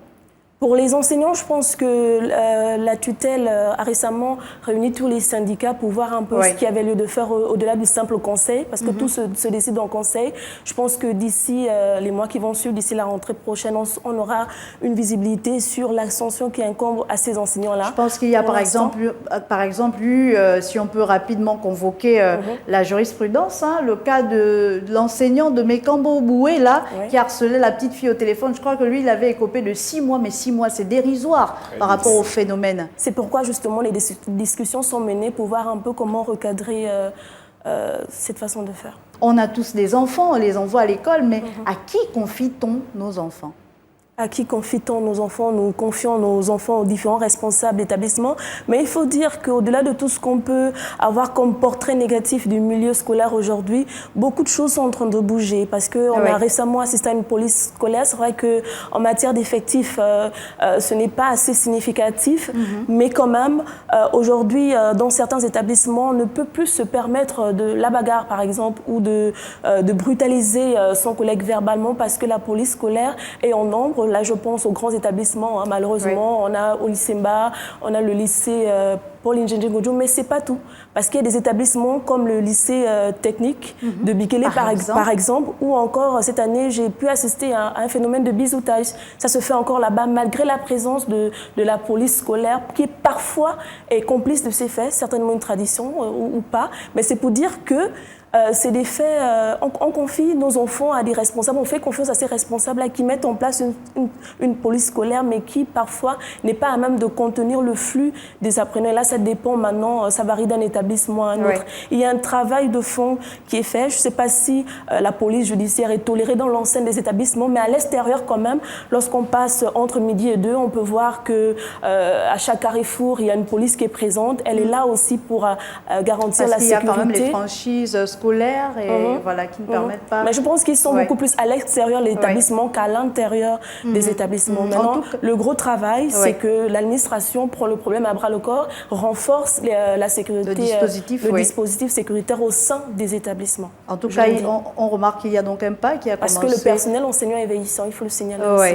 Il y a donc quelque chose qui a commencé à se faire et on peut saluer la volonté de la tutelle quand même de redorer l'image de cette école gabonaise. On l'a d'ailleurs vu avec la rentrée scolaire qui a été avancée cette année 2021 ou du moins 2022-2023, j'y arrive, je suis encore dans le passé. C'est vrai, on n'était pas habitué, une rentrée en septembre, mais les enseignants et les élèves ont pu rejoindre le chemin de l'école. Il y a, à côté de cette rentrée scolaire qu'on a saluée, plusieurs promesses faites lors du discours du 16 août, on se souviendra, du président de la République, avec, pour soulager les ménages, la gratuité donc des allocations scolaires, la gratuité des transports publics. J'ai envie de savoir, est-ce que la parole du chef qui est sacrée, est-ce qu'elle a été respectée? Où en est-on, Linda Ningon? Est-ce qu'on a pu voir, toucher du doigt la gratuité de ces transports scolaires et qu'on continue de le voir d'ailleurs? Est-ce que toutes les familles gabonaises ont pu bénéficier de ces allocations prévues pour des frais de rentrée scolaire? Alors Maria, je dirais que la parole du chef a été respectée, mais en partie. Parce qu'il faut dire, les jours qu'on suit, pour ne pas dire la semaine qui a suivi, on a vu que le ministère a communiqué sur la liste des établissements publics qui devaient bénéficier de ce transport gratuit. Donc 77 établissements avaient été sélectionnés au niveau du Grand Libreville. Mais lorsque le chef a parlé, il n'a pas mis une restriction sur la province de l'Est-Tuaire. Je pense que c'est un projet national. Et au niveau de l'intérieur du pays, malheureusement, ça fait défaut. On n'a pas vu cet engouement qu'on a vu au niveau de l'Est-Tuaire. Même chose pour les allocations de frais de scolarité. C'est à peine 67 000 enfants qui ont bénéficié de ça. Et là, on parle à l'échelle nationale. Oui, ça a été fait, mais en partie. Oui, on parlait de bilan du président de la République, Lufi Badinga. Voici autant de choses à compter, à mettre à l'actif de son bilan, mais parfois des choses annoncées, mais qui ne sont pas traduites sur le terrain de l'action. Oui, justement, c'est-à-dire que le président fixe le cap et il appartient au gouvernement de pouvoir réaliser ce que le président demande ou ce que le président a promis. Et donc, c'est là toute l'intelligence du gouvernement qui est sollicitée pour pouvoir ne pas affaiblir la parole publique, notamment la parole du chef de l'État. Oui, il y a la problématique à côté des effectifs pléthoriques qui trouvent, j'ai envie de dire, son origine, cette problématique, dans le manque d'infrastructures dédiées. Linda Ningon, vous avez souvent été sur le terrain, accompagné le ministre de tutelle. Qu'est-ce qui ressort de vos différents reportages? Combien d'établissements ont été réhabilités, construits? Est-ce qu'on a avancé par rapport à 2021-2022? Alors, si je m'appuie sur les chiffres officiels, c'est à peu près 20 000 salles de classe qui sont disponibles. 10 000 ont été mis à la disposition des élèves dès cette rentrée scolaire. Il en reste 10 000 pour la prochaine rentrée scolaire. Oui, il y a des chantiers qui sont en train de bouger, notamment au niveau du du nord de Libreville, donc dans la zone du Grand Libreville, dans la zone d'Akanda, etc. Plusieurs établissements vont être livrés d'ici l'année qui suit. Et comme je le disais déjà en amont, le problème, c'est que tout est concentré. On a l'impression que le Gabon se résume à la seule province en fait, à la capitale gabonaise. À l'intérieur, j'ai aussi eu le privilège cette année de faire l'intérieur du pays. Vous allez par exemple dans le Haut-Ogooué, plus précisément à Fougamou, non pas Fougamou, qu'est-ce que je raconte, à Franceville. À Franceville, mais au lycée Bruno Bokoko. Je pense qu'on est au niveau de la province m'échappe malheureusement. De Logoué-Lolo. Non. C'est dans le Haut-Ogooué. Dans le Haut-Ogooué, d'accord, ok. Bon, en tout cas, vous allez vous souvenir de la ville. Lorsqu'on arrive dans cet établissement, on se rend compte qu'il y a véritablement un problème d'infrastructure. Les élèves sont encore, comme à l'époque, ici, au niveau de l'estuaire, ils sont encore serrés. Ils n'arrivent pas à suivre convenablement les cours parce que, justement, il n'y a pas d'espace adéquat pour eux, en fait. Moi, je me dis, pourquoi faire une concentration au niveau de l'estuaire, des lycées techniques, on en a déjà ici un nombre suffisant, des établissements publics, on en a ici, mais pourquoi ne pas s'étendre à l'intérieur du pays? C'est vrai qu'en passant par Vengue, j'ai vu qu'il y a un centre multisectoriel, mais je me dis, on peut faire beaucoup plus que ça. On a les moyens. C'est une véritable problématique que relève Linda Ningon. On a l'impression que toute l'action du gouvernement gabonais se traduit ici au niveau de la capitale gabonaise. Oui, cela peut s'expliquer déjà par le fait que Libreville concentre à elle seule plus de la moitié de la population gabonaise.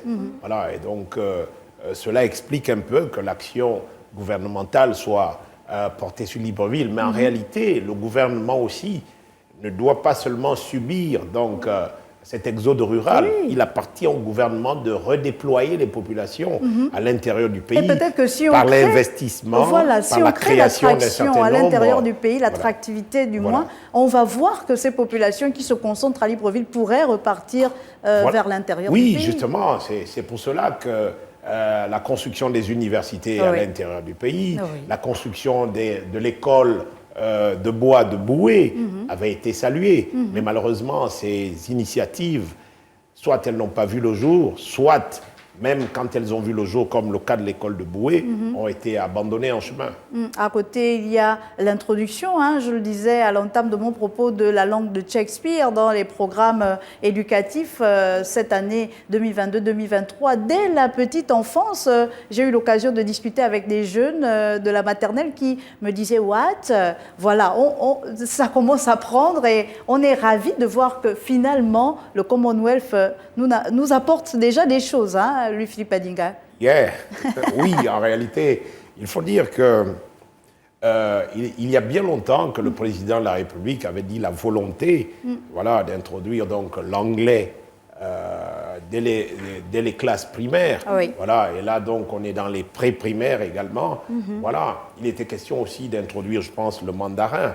Oui, c'est très bien tout cela. Cela permettra donc au Gabon de s'arrimer déjà à son entrée dans le Commonwealth. Il faut bien que les Gabonais parlent anglais.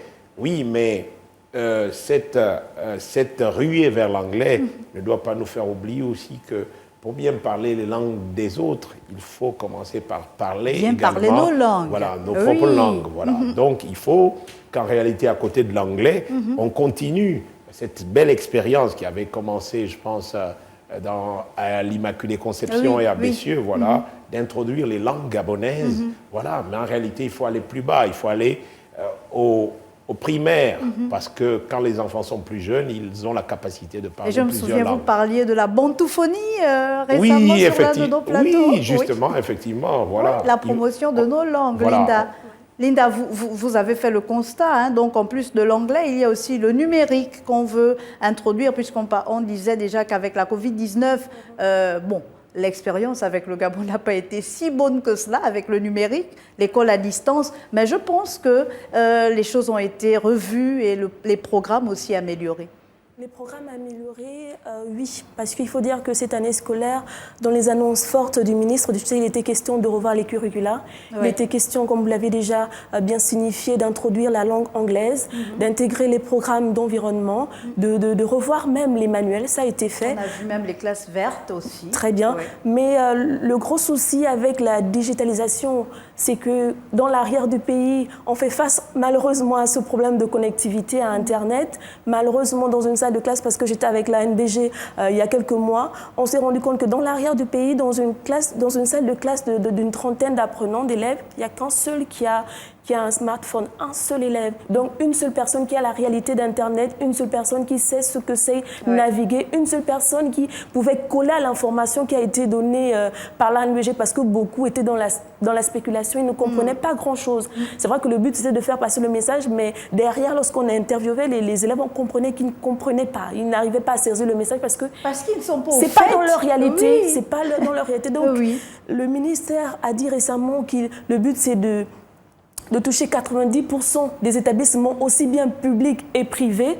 Moi j'aimerais bien voir cette matérialisation-là d'ici 2023. Il faut dire que des actions fortes ont été menées. On a vu la ministre dans Logoué Lolo, on l'a vu au niveau de Logoué Maritime avec l'UNICEF, etc., distribuer des tablettes aux enfants à près de 1500 écoles, selon les chiffres de l'UNICEF. Mais la grande question, c'est de savoir est-ce que ces enfants-là ont forcément la manie de nos enfants au niveau de l'usage. Et est-ce qu'ils ont aussi des enseignants qui maîtrisent l'outil informatique parce qu'il y a c'est une réalité de transmission aussi. C'est une réalité que l'on a que lorsqu'on va sur le terrain, parce qu'on se dit aujourd'hui tout le monde est antique, tout le monde est sur les réseaux, mais ça existe encore des enfants au niveau du Gabon qui n'ont jamais vu de téléphone Android, qui ne savent même pas ce que c'est. Oui, Louis-Philippe Badinga. Oui, après ce qui est dit, je voudrais ici parler également d'un certain nombre d'enseignants, notamment les profs documentaires, je pense, qui ne sont pas très connus et qui sont à la limite mis en marge, en fait, de l'école. Ils sont marginalisés parce qu'on les confond avec les bibliothécaires. Donc c'est l'occasion justement de les intégrer pour qu'ils jouent pleinement leur rôle, donc celui de la transmission des nouvelles technologies, voilà. Et j'ai visité récemment un lycée à Mayumba, le seul lycée d'ailleurs de la ville, où il y avait une salle informatique pour les élèves, mais malheureusement depuis 2 ans, faute d'internet, la salle est redevenue une salle de professeurs. Donc, ce n'est pas l'outil qui fait défaut, c'est la connexion. Pourtant, le Gabon a quand même réussi. Une belle infrastructure. Avec la backbone, qui part donc du Congo pour la Guinée équatoriale. Mais sur le terrain, j'étais également récemment en Franceville. Malheureusement, les questions de connectivité sont encore un gros problème. Donc, pour revenir à la question de e-éducation, elle n'aura pas lieu tant que le gouvernement n'aura pas mis aussi en route l'e-administration. Ce sont des questions transversales. Ce sont des questions transversales. Ça devrait être le rôle, je pense, de la NINF qui avait été créée à cet effet. Mais malheureusement, il y a eu au début de l'engouement, mais je pense que peut-être les questions budgétaires ont dû plomber ce bel élan. En tout cas, on souhaite que de beaux jours à l'école gabonaise. On espère qu'elle ne fera plus aussi peur en 2023. Merci beaucoup à Linda Ningon d'être passée pour nous parler de ces questions d'éducation avec l'anglais, le numérique. On souhaite véritablement que les membres du gouvernement prennent la mesure de ces différentes réformes parce qu'il faut aller aussi sur le terrain, toucher du doigt. Il ne faut pas faire que prendre des réformes au niveau de la capitale gabonaise. Il faut encore aller à l'intérieur du pays, là où il y a aussi le gros de la population gabonaise. Merci encore Linda Ningon. Bonne et heureuse année à vous. On espère vous retrouver très vite sur le plateau de la rétro de l'actualité. Merci Marielle, au plaisir. Nous marquons une légère petite pause, chers téléspectateurs, et on se retrouve juste derrière.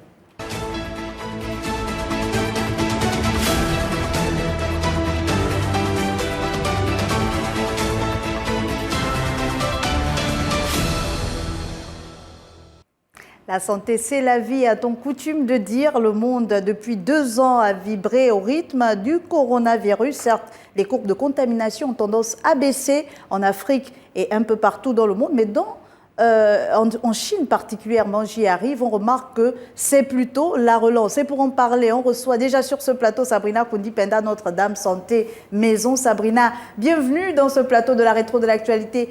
2022, c'est déjà terminé. On commence 2023 avec peut-être pas de très bonnes nouvelles du côté de la Chine. Effectivement, Marielle, du côté de la Chine, c'est vraiment pas la joie actuellement. Oui. On sait d'ailleurs que la Chine est le premier pays qui a déclaré des cas de contamination liés à la Covid-19. C'était justement en décembre 2019.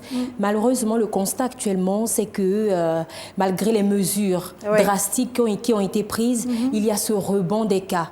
Ce rebond des cas de contamination ce rebond qui ne fait nullement la joie des autorités chinoises. Un rebond qui serait certainement dû au fait que les mesures restrictives ont été assouplies. Parce que, Marielle, lorsque la politique zéro Covid a été instaurée dans le pays, il y a eu cette quarantaine assez drastique. Donc, lorsque les voyageurs arrivaient, ils étaient automatiquement soumis à une quarantaine. Et là, il fallait suivre, obéir, respecter cette quarantaine. Et malheureusement, depuis un moment, les portes ont été rouvertes au public en enlevant justement ces quarantaines-là. Et c'est certainement l'allègement de ces mesures qui a conduit à cette hausse des cas. On se souvient, la Chine, hein, lui, Philippe Badinga, qui avait été peut-être parmi les premiers pays à concentrer sa population, à mettre en quarantaine. Voilà, j'y arrive. On se souvient encore quand on tombait malade en Chine, on allait même vous chercher dans les maisons. Quand on disait que le voisin avait le coronavirus, les autorités sanitaires allaient vous trouver dans les maisons, les personnels de santé, etc. Mais qu'est-ce qui explique ce contraste avec le reste du monde? Oui, en fait, la réalité, c'est que la politique de zéro Covid a amené la Chine à mettre sous cloche quasiment toutes les villes où le taux de contamination était élevé. Et ça commençait donc avec la ville de Wuhan. Voilà. Donc cette Chine qui a réussi la performance donc, de contenir son taux de contamination, qui a réussi aussi la performance de monter un hôpital en 10 jours. Ah oui. Voilà, et donc qui malheureusement se retrouve aujourd'hui quasiment la dernière à être confrontée à une quantité de Covid d'une telle ampleur. Cela est dû en réalité au fait qu'en fermant, elle n'a pas permis à ce que l'immunité collective puisse opérer. Voilà. C'est tout le contraire en Europe où la notion de liberté est bien ancrée. Voilà, donc l'Europe a dû, concéder beaucoup de liberté, ce qui fait que malheureusement, il y a eu aussi un grand prix à payer sur le nombre de morts. Et donc, le danger en Chine, c'est de voir la Chine être décimée de sa population qui est en même temps vieillissante. Ah oui, surtout la population vieillissante, puisqu'on l'a vu avec l'Italie et l'Espagne notamment. On quitte le coronavirus qui inquiète un peu en fin d'année, mais qui, on espère, on aura de bonnes nouvelles pour l'année 2023. Pour ces bonnes nouvelles concernant le VIH et le paludisme qui ont désormais leur vaccin, hein, Sabrina Kundi-Penda, qu'est-ce qu'on en sait? On termine l'année 2022. Est-ce qu'ils ont commencé à être administrés, ces vaccins? Est-ce qu'il y a certains pays qui les ont déjà? Oui, Marielle, effectivement, on se rend compte que la lutte contre le VIH-Sida et celle menée contre le paludisme connaissent, allais-je dire, des avancées notables. Voilà. Dans la lutte contre le VIH-Sida, il y a ce vaccin, un vaccin en phase expérimentale, vaccin à ARN messager de la firme pharmaceutique américaine Moderna, qui est actuellement en phase expérimentale. Donc, c'est une très bonne nouvelle côté lutte contre le VIH-Sida. Quand on voit les chiffres, hein, aujourd'hui, on est encore à plus de 40 millions de personnes, près de 40 millions, je pense qu'on est à 38 millions dans le monde qui vivent avec le VIH-Sida. Donc, si on a un vaccin aujourd'hui, c'est quand même des années de lutte, des efforts qui sont récompensés. Effectivement, c'est vraiment véritablement une lueur d'espoir. Lorsqu'on parle du VIH-Sida, nos parents sont nés, ils ont entendu parler de ce virus. Nous sommes là, c'est quelque chose qui est là, qui existe depuis très longtemps. Et pour le paludisme, la bonne nouvelle est qu'il existe également un vaccin, le vaccin RTSS, déjà administré dans plusieurs pays africains, notamment au Ghana, au Kenya et au Malawi. Et le retour, c'est qu'il y a des avancées notables à l'aide, grâce à ce vaccin. Il y a on va dire le taux de maladies, de contamination, peut-être aussi, de prévalence. Ça a considérablement baissé, donc c'est un vaccin qui fait véritablement ses preuves. Et cette belle année qui s'achève a également été l'occasion de revenir sur la sensibilisation, la lutte contre les cancers féminins et masculins. Sabrina Kundi-Penda, vous avez suivi ces actualités, Octobre rose, Novembre bleu, non plus de secret pour vous, au Gabon notamment. Effectivement, j'étais au cœur de l'information même. J'étais sur le terrain et là, je me suis bien rendu compte que la sensibilisation gagne du terrain. Il y a l'implication des entreprises, ouais. L'implication des personnes âgées, l'implication des jeunes. Parce que, effectivement, la particularité cette année est que la sensibilisation a vraiment été faite dans les établissements. Ah oui. Je parle, par exemple, de la commune d'Akanda. J'ai couvert plusieurs sujets de ce côté-là et on a vu l'implication de la jeunesse qui prend de plus en plus conscience du fait que ces cancers-là existent réellement. Oui, et que la lutte concerne tout le monde. Louis-Philippe Baninga, peut-être pour terminer ce volet santé, on a remarqué quand même que les femmes, quand il s'agit d'Octobre Rose, elles sont sur le terrain, elles sont au taquet, mais qu'avec les hommes, il y a un peu de réticence. Pourquoi? Vous qui êtes un homme. Oui, la première chose, c'est qu'il faut dire que la campagne Octobre Rose, j'ai envie de dire, est bien ancrée désormais dans les mentalités. Ah oui. Voilà, mais en ce qui concerne Novembre Bleu, oui, il y a justement un choc de civilisation. Hein. Ah oui. Voilà, il y a un tabou africain, donc notamment gabonais, sur le toucher rectal. Ah oui. Voilà, ah oui. Donc il est difficile et même inimaginable pour beaucoup, voilà, de pratiquer justement Mais malheureusement, c'est par ce toucher-là que se fait le dépistage. Donc il faudrait à un moment donné que les mentalités puissent se casser et accepter. Oui, le gros problème, c'est qu'on a tendance à attendre la maladie pour pouvoir se plier à un certain nombre de bonnes pratiques. Avec le cancer de la prostate qui est le plus important d'ailleurs en termes de chiffres au niveau du Gabon. Voilà. Je crois qu'il faut encore accentuer la sensibilisation dans ce sens pour les années à venir. Merci beaucoup Sabrina Koundi d'être passée, d'avoir vécu ces faits de santé avec nous en 2022. Donc on a parlé du VIH, du palu et on espère que le Gabon pourra avoir accès à ces différents vaccins que vous avez annoncé ici, que le Gabon pourra aussi gagner la lutte contre les cancers féminins et les cancers masculins. Merci beaucoup et bonne et heureuse année à vous. Merci à vous également. On se retrouve très vite pour parler de culture cette fois.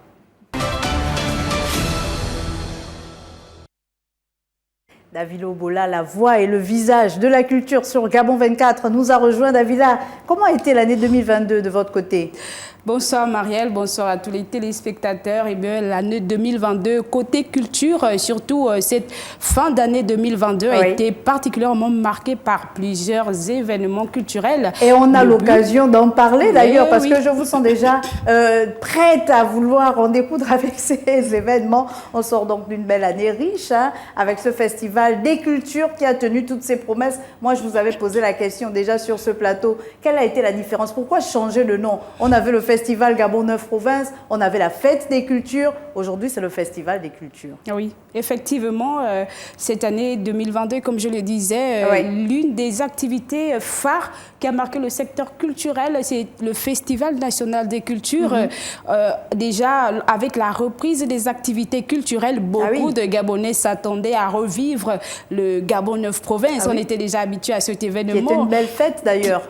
Justement, mais hélas, tout a été chamboulé ou revu. Et donc, au lieu de fêter le festival Gabon 9 Provinces, c'est le Festival national des cultures qui a été commémoré cette année. Et donc, contrairement au Festival Gabon 9 Provinces, le Festival national des cultures était un jumelage en réalité du Gabon 9 Provinces et de la fête des cultures que l'on célébrait il y a plusieurs années. Et la particularité également de cet événement, c'était la participation en fait des communautés étrangères présentes au Gabon. Lorsqu'on célébrait le Gabon 9 Provinces, c'était juste la valorisation du patrimoine culturel gabonais sous toutes ses formes, qu'il s'agisse du G1, du G2 jusqu'au G9, tout le Gabon, donc toute sa diversité culturelle, prenait pour occasion le Festival national, le Festival Gabon 9 Provinces, pour valoriser, mettre en avant son patrimoine culturel. Et donc, avec le Festival national des cultures, à côté de la valorisation de la culture gabonaise, eh bien, il y a également eu la valorisation du patrimoine culturel étranger, si je peux le dire ici. En plus de la dénomination donc, qui a juste changé. On a été ravis de renouer avec ces événements qui nous ont manqué pendant 2 ans. Oui, justement, la Covid a plombé un certain nombre d'activités culturelles. Et donc au Gabon, j'ai envie de dire, en dehors de ce qui se passait sur Internet, la plupart des activités culturelles étaient mises sous cloche. Et donc c'était une bouffée d'oxygène pour ces acteurs culturels qui, pour beaucoup, ne vivent que de leur art. Leur art, on a vu, en parlant de valorisation sur les réseaux sociaux, des acteurs culturels qui ont été dévoilés, révélés lors de cette période de Corona, qui ont également été primés lors de cette année 2022. Avant de parler de ces distinctions, on revient rapidement, Davila, aussi sur la célébration de la fête de la musique, là également un événement qui a marqué son comeback. Justement, comme tu le disais, la fête de la musique. Plusieurs activités, plusieurs concerts ont été organisés. C'était simplement pour donner une expression, une plateforme d'expression à ces artistes. Parce qu'il faut le dire, lorsqu'on parle des conséquences de la Covid-19 et tout son contexte de privation, ce sont les artistes musiciens, on peut le dire, qui ont été le plus durement touchés. Parce qu'il n'y avait plus de plateforme d'expression. Il n'y avait plus la possibilité de faire les concerts. Et donc, beaucoup se rouaient maintenant vers les réseaux sociaux pour pouvoir s'exprimer. Et donc, la fête de la musique, le Festival national des cultures était simplement le moyen pour ces artistes-là de davantage s'exprimer. Et des expressions, des talents qui ont été primés, je le disais déjà, par le président de la République lui-même, puisqu'il était là. Il a tenu à honorer de sa présence cette nuit des talents. Il était là sur place, une initiative du ministère de la Culture. De belles distinctions, Louis-Philippe Badinga, parce qu'on a vu surtout, en plus de cette jeunesse qui a été révélée, comme je le disais, durant la période Covid sur les réseaux sociaux, comme je peux citer certains humoristes, Chambra Loué, Odester, on a vu Pape Nzengi être primé, on a vu le roi du Tandima être primé, on a vu PCA, le PCA de la musique gabonaise aussi recevoir une distinction. Oui, effectivement, en fait, ces distinctions ont primé ces artistes, indépendamment de leur production du moment. En réalité, c'était un peu pour mettre du baume après ces 2 années de disette, on va dire. Voilà, parce que les artistes, notamment musiciens, ont été sevrés quand tous les autres arts ont pu peut-être se réinventer. Se réinventer, voilà.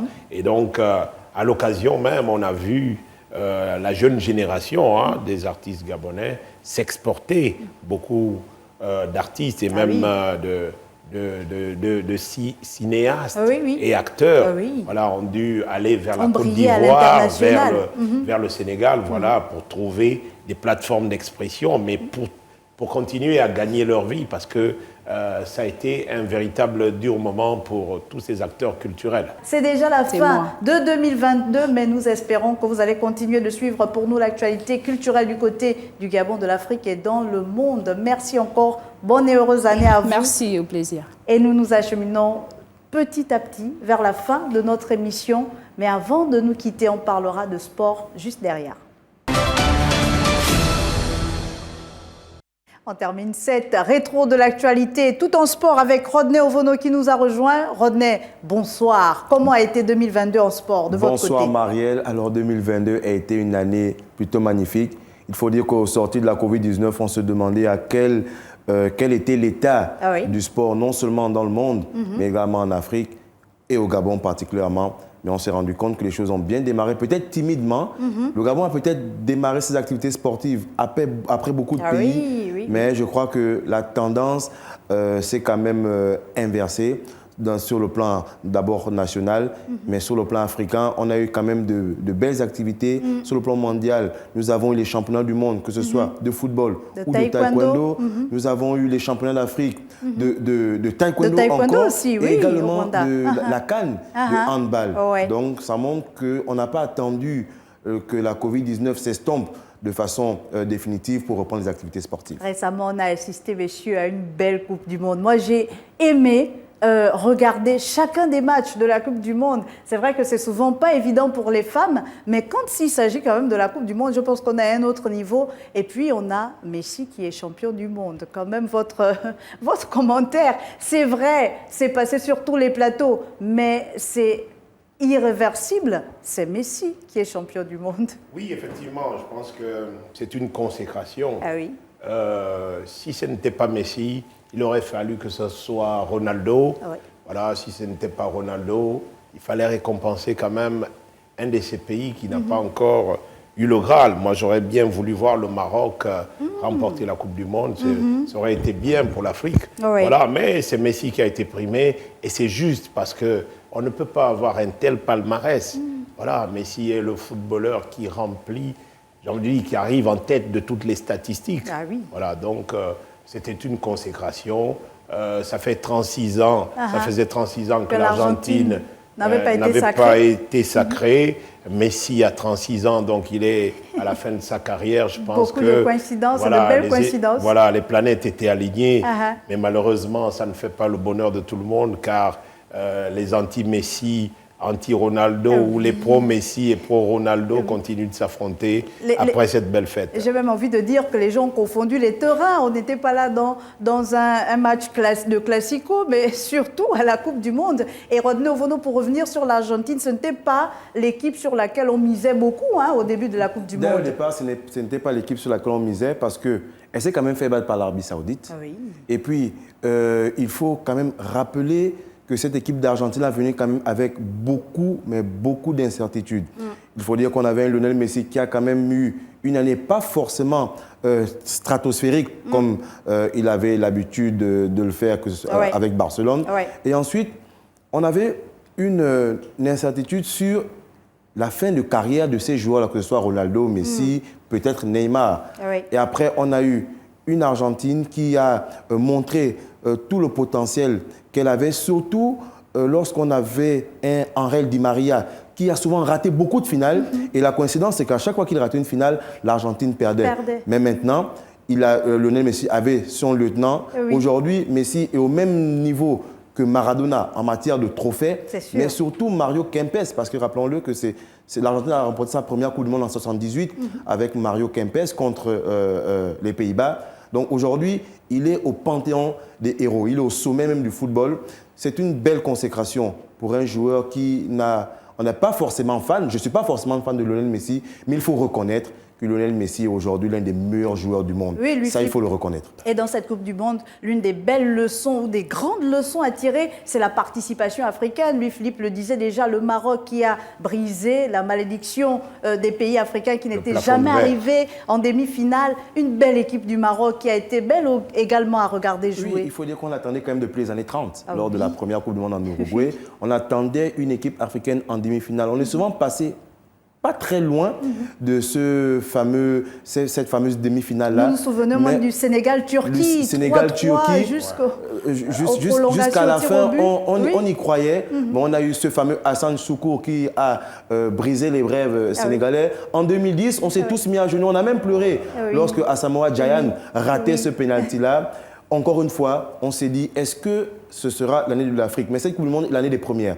La première fois dans le Moyen-Orient, donc au Qatar. La première fois qu'on jouait en hiver, même s'il faisait assez chaud. Assez chaud là-bas. Voilà. Il y a eu, comme disait Louis-Philippe, beaucoup de polémiques, mais la tendance la donne a été tout autre parce que les pays africains ont fait honneur. C'était la première fois aussi depuis 1998 que deux équipes africaines allaient en huitième de finale. Le Maroc a eu 7 points. On a quand même battu la Belgique, l'Espagne, le Portugal, vainqueur de l'Euro 2016, l'Espagne, vainqueur de l'Euro 2012, 2008, 2012 et la Coupe du Monde 2010. Champion du monde, Champion du monde. On a battu le Portugal de Cristiano Ronaldo, où on se disait le Portugal va broyer le Maroc. Mais que nenni, il n'y a pas eu cette fameuse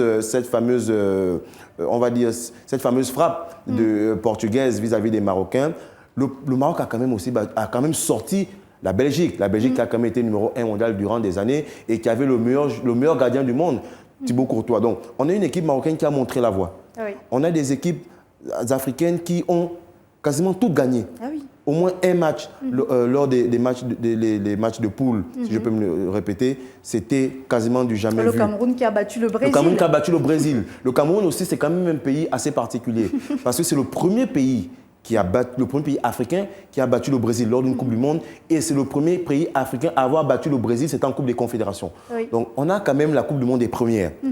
Et aujourd'hui, on a montré à la face du monde qu'on a peut-être le même... Aujourd'hui, on peut regarder les pays dits occidentaux droit dans les yeux. Maintenant, on a une nouvelle chance. En 2026... Il y aura plus d'équipes? On aura 9 équipes en Coupe du Monde.